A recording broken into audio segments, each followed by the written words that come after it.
if you're very histamine sensitive, we talk about cooking methods. Well, guess what? A crock pot, the slower cooking is known to accumulate histamine. So you have to be careful with that. So what's the solution there? Well, what I found that tends to be helpful is faster cooked meals accumulate less histamine. So what's a great way to have the crock pot vibe of a soup or a stew and have all that broth is use an Instapot. It cooks it a lot faster. It's a pressure cook. Because the meals cook within 30 minutes to an hour, it's going to accumulate less histamine. And it's also going to be broken down very well. So it's going to be easier on your tummy. So what I would tell patients is just go out, get that cut of meat that you're going to have for the day, throw it in the crock pot, put your vegetables or your safe starch in there, add some water, make it a soup or a stew, right? A little more water becomes a soup, a little less becomes a stew. And it's going to be pre-digested, and that's what you eat for the whole day. And then every day you just do a new one. And because crock pots or because Instapots are so easy, which is basically a crock pot hybrid pressure cooker, cooks it fast, you throw all your food in there, you're done for the day. So people complaining about, oh, it takes so long. No, get your protein source, throw it in. If you need some carbs, cut up some carrots or squash or sweet potatoes if you can tolerate it, peel them, get a couple of vegetables. You can always do some onions or celery or carrots, throw it in there, done.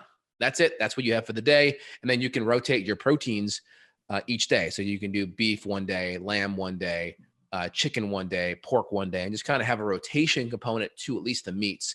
That way you have different proteins coming in, so less chance of a food allergen.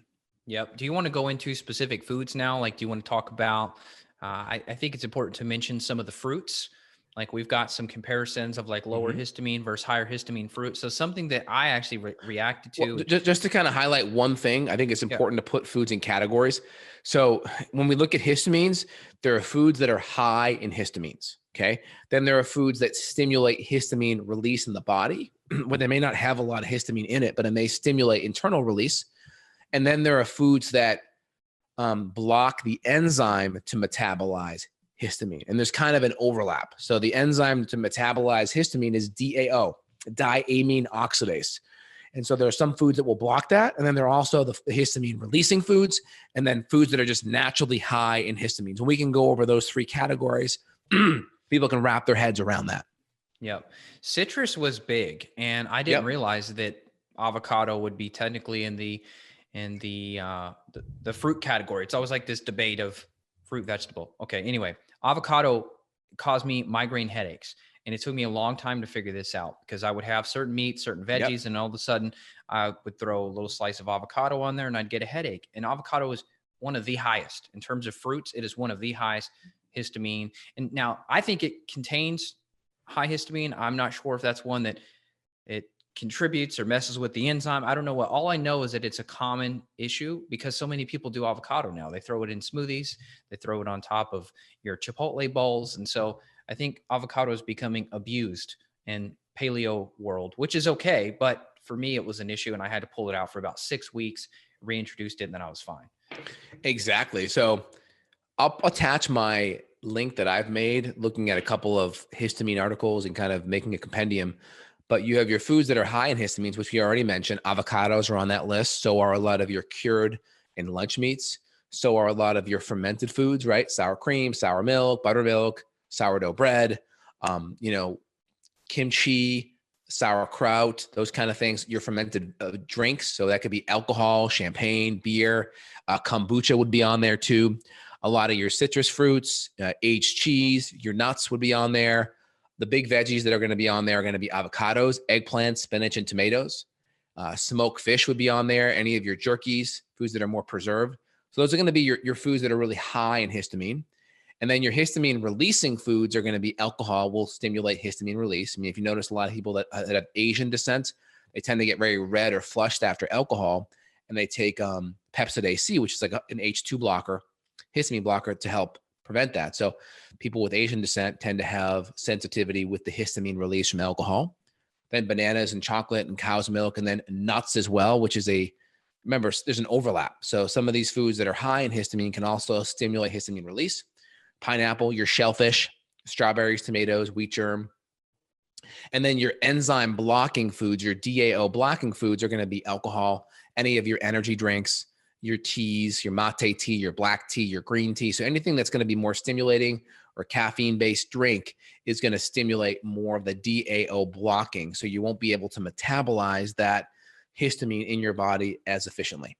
Here's the interesting thing with nuts is depending on, I mean, there's several different lists out there. Some lists are better than others, but one list that I have on nuts, I tested it and it was said that walnuts, cashews were higher histamine, and then almonds were considered lower histamine.